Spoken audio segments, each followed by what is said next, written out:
Coucou la famille, j'espère que vous allez bien. Aujourd'hui, j'ai décidé de partager l'histoire de la dame Clémentine avec vous afin que vous sachiez qu'il y a des hommes jaloux qui deviennent des criminels. La dame Clémentine est née comme un enfant normal et sans aucun problème de santé.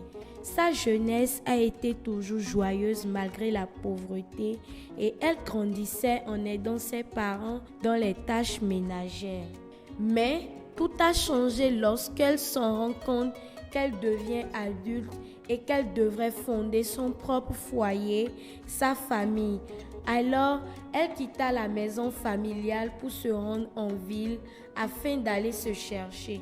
D'après son histoire, Clémentine avoue qu'une fois en ville, la vie n'était du tout pas facile, mais elle finit un beau jour par rencontrer un homme beau, élégant et indépendant.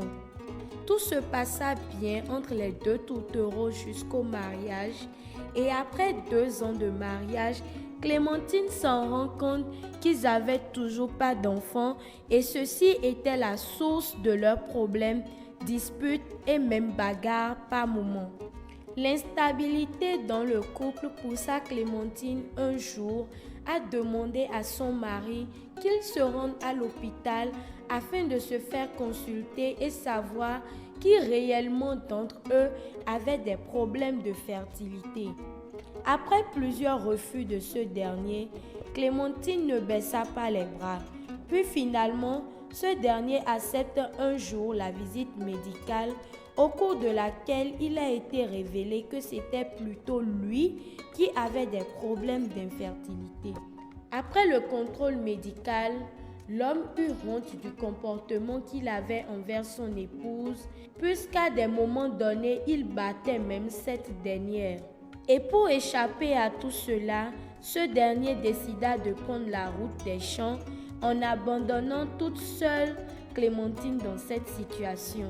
Ah, les hommes. Après 3 semaines, ce dernier décida de revenir une nuit avec une bouteille remplie d'acide. Cet homme se mit à verser de l'acide sur tout le corps de Clémentine qui ne cessa de crier. Il versa également l'acide sur tout le corps de la voisine qui était venue secourir Clémentine. À l'approche des habitants, ce dernier prend encore une fois la route des champs, puis fut attrapé des jours après, emprisonné pour 3 ans. Clémentine et sa voisine survécurent et retrouvèrent leur santé finalement 1 an plus tard. Selon vous, cet homme devrait-il être arrêté juste pour 3 ans de prison? Je vous prie de laisser déjà en commentaire de beaux messages à l'endroit de Clémentine pour lui redonner la joie de vivre et des mots d'encouragement car ce n'est du tout pas facile de traverser une situation du genre. C'était l'histoire de Clémentine. J'espère que vous avez aimé. N'oubliez pas de nous laisser un énorme like, de partager la vidéo afin que plus d'un vienne en commentaire laisser de beaux messages à Clémentine. Bisous. Mouah.